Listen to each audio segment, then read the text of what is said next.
Kapag lumabas yung bata sa sinapupunan ng nanay, sobrang dumi nila, so kailangan nilang mag-undergo ng cleansing. So, kailangan silang linisin.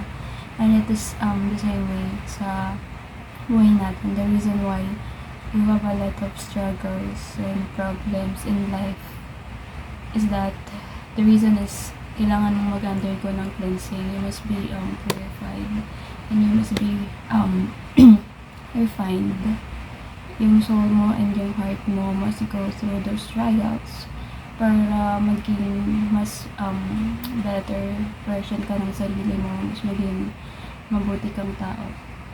God uses the bad things to bring out good in you. So that is the reason why ang dami mong problema, dami mong mga pinagdadaanan, because He wants you to become a better person. And He wants you to learn a lot of things para nga mas magbuting tao. Sabi sa Zechariah 13:19, "And I will put this third into the fire, and refine them as one refines silver, and test them as gold is tested."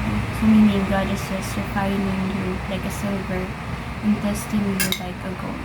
The more na nag-go through yung gold and silver sa apoy, they become more genuine. And at the same way, the more na undergo ka ng maraming trials and problems in life, you become more genuine as a person. And the more you go through trials and problems in life, the more na natututo ka maging compassionate and kind, kasi alam mo kung ano yung feeling kapag pinagdadaan mo yung bagay na yun. And so, you become more genuine and understanding sa ibang tao.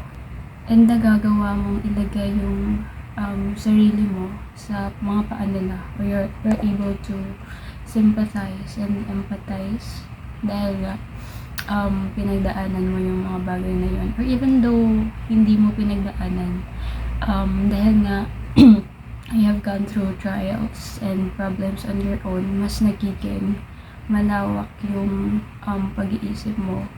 On the other hand, napapansin ko kapag yung mga tao lumaki sa gawin natin karamihan, or basta they are spoiled, mas parang hindi sila marunong umintindi, hindi compassionate, and those kind of people are mostly not genuine.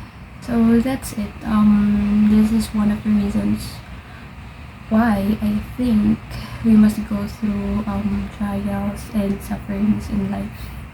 It's just everyday testing.